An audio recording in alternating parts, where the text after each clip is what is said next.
This team are fighting for you guys on this side. Make some noise and support them. All right. Alert fighters. Are you ready? 3, 2, 1. Lay on.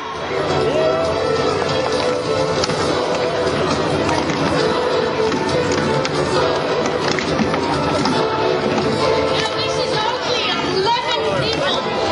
Imagine the sort of chaos that you would see on a medieval battlefield where there'd be hundreds, maybe several hundred people fighting. And this looks like a bit of a massacre. All right. Who's still alive for these guys? Nope. This side have the victory. Well done, grandstand. Now, what we might do is a bit of a history lesson. You guys ready for that? Excellent. So, as you can see, a lot of these guys are in ancient Greek armor. Now, I'm sure some of you guys will have heard the story of the 300. What happened was, at a place called Thermopylae, King Leonidas went for a walk with his 300 bodyguards. Now, we don't have 300 bodyguards, but we have 3, and each of them is worth 100 men. And at Thermopylae, the Greeks faced off against an enormous Persian army. So, enormous Persian army, are you ready? Excellent. Brave, noble, somewhat outnumbered Greeks, are you ready? Excellent. Now, Thermopylae was a very narrow pass, which meant that all the Persians had to squish past the Greeks. It looks as though we've got a bit of a narrow pass here. And as you can see, if you've got lots and lots of people, it doesn't matter that much if they can't all spread out and overwhelm the other side. So, have we finished discussing? Leonidas, are you ready? Leonidas, you ready? Persians, are you ready? All right. Day 1 of Thermopylae, the really confident Persians go, we've got them outnumbered, we can do it. And so they attack.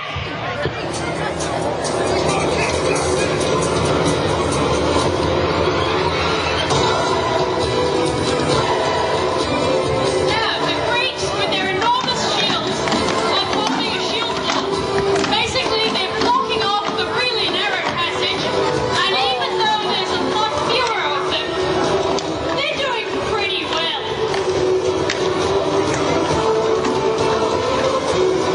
And it looks as though the poor Persians are beaten back for day 1.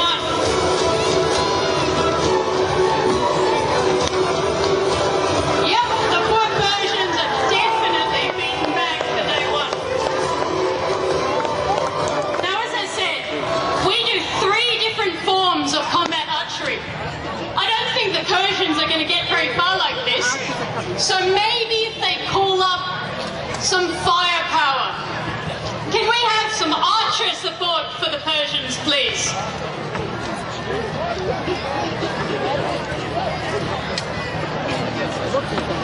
All right, now, if one of the archers will hold their arrow in the air and everyone squints really hard, these arrows do not have pointy metal bits. They've got burnt blunts on the end, which means that they'll leave bruises a bit like paintball. They really, really hurt, but they won't kill anyone. So, if you decide to shoot arrows at your friends, make sure you've done safety precautions first. Now, nobody's going to be shooting back. Our Greeks don't have archers, so the archers on the Persian side are wearing a bit less armor than they normally would. And look at our poor Greeks. They're all outnumbered. This was roughly the point where the Persians said that they had so many archers that their arrows would blot out the sun.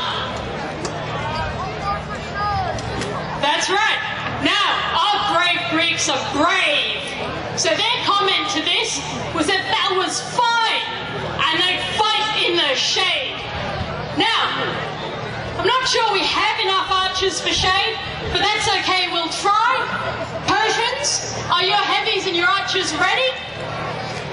Please don't shoot the crowd, especially not the kids. Greeks, are you ready?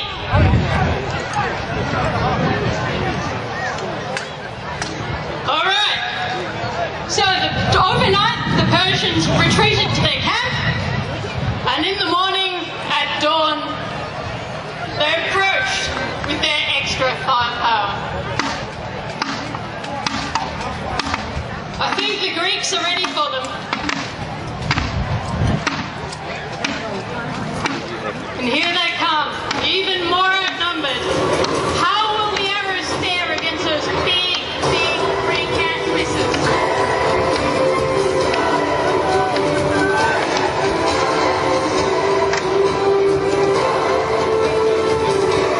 Now, the Greeks are still mostly okay, because they've got these really big shields. But this is a bit of a fight of attrition. And all the Persians need to do is weaken them enough that their swordsmen can come in.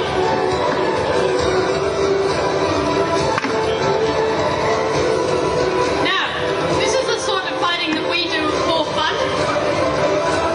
And these guys are very good shots, which is why we trust them not to shoot anyone they're not meant to.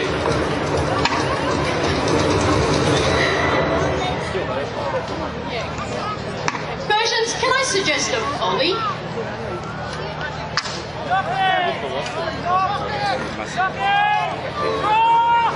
The most effective kind of archery is volley fire. It's a lot harder to block when all the arrows come at once. Oh, nearly.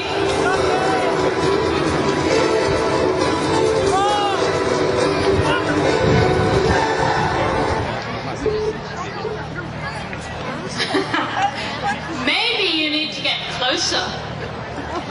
Maybe you need to organize a suicide charge to distract them.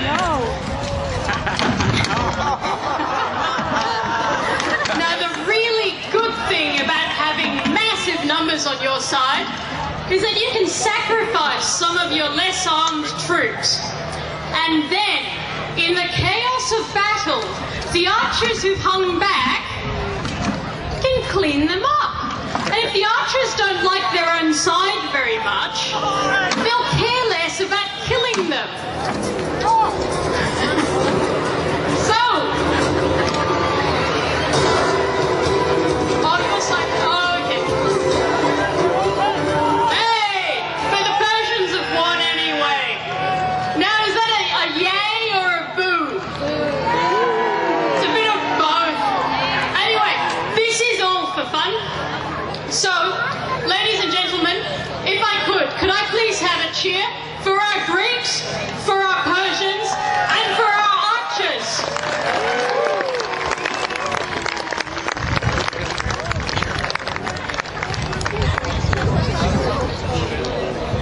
Now, if anyone wants to take a look at the sort of combat equipment that we use, please come down to the end afterwards. We'll be really happy to show you. In the meantime, as I said, there are a huge number of armour styles. Come and take a look. One of the benefits of doing everything is that everyone gets to play together, and mostly they play nice. Even if they're a 15th century German fighting against a 6th century Greek. Sometimes, though, there's a little bit of competition. So we have here Lord Sigvald in the Salé, which is the one with the nice curvy lines, fighting against Lord Maximus with the lion on his shield. And Maximus is very much dead. I think they're going to continue doing this while we stealthily reassemble the list field. Now, here we have Jean-Christophe, the very not Greek name, shaping up against Sigvald. And what they will do is is something called King of the Hill, where they will keep fighting whoever the victor of the last bout was.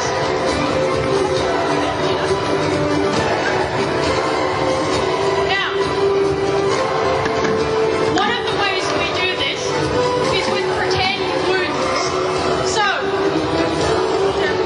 JC here has been hit in the legs.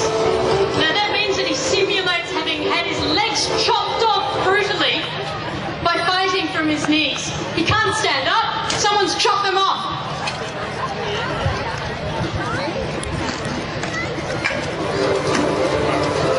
Alright, excellent. He's taking the bat. Who's next? Lord Patrick Newman. With the swans and the wiggly butt.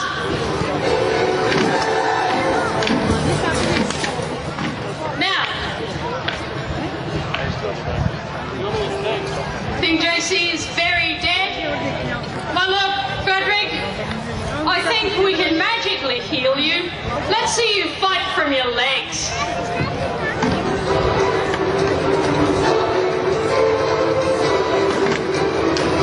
Now, as you can see, there's some really weird dynamics, different weapon styles coming together. The ancient Greeks, with their huge shields, fought together. They were an army. They were a team. They're not particularly great by themselves. They're simply not designed for that. These two weapon forms, on the other hand, were sometimes used in single combat tourneys, and they are designed to use one at a time.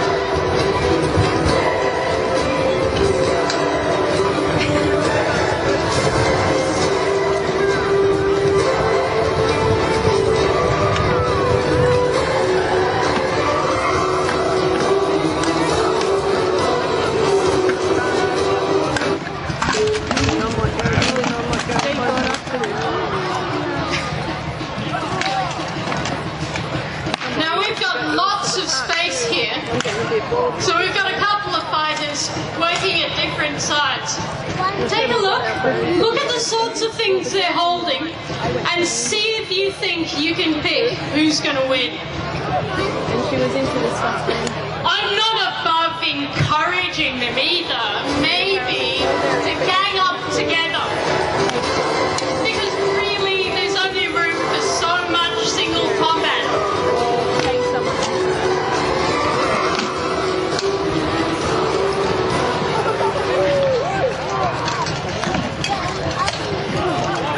And surprise attacks can work pretty well. Now, fighters, do you want to do one more all-in for a really loud finale? Over on that side, maybe, so that the people over on that side can have a good close-up look. Because when they do the demonstrations, they don't let the girls do it. Are you? Your sword. Have a look at your sword. Now, what do we have?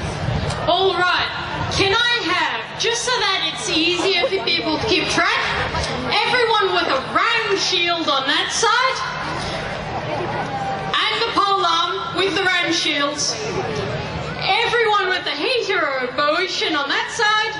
You're going to keep filming. All right. We're going to go. Now, we have Team Round Shield and Team Knot. Now, throw in everything you've got. One big final hurrah. 3, 2, stop, stop, stop! Bad fighters! Do it again! Sometimes they get a little bit enthusiastic. And this is starting to look a bit unfair. Oi, round shield with those guys. Polearm, other side. Alright, that's better. Let's see if they can do it properly this time. Can everyone count down with me? We'll do it really slowly. Ready? 3, 2, 1, go!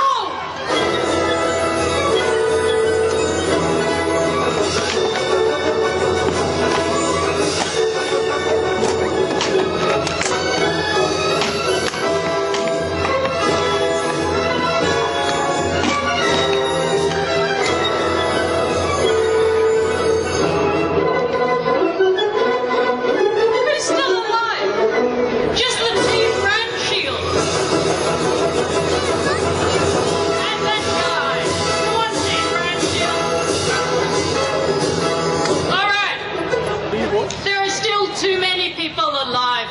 Go on, take each other out. And the last man standing will be the victor.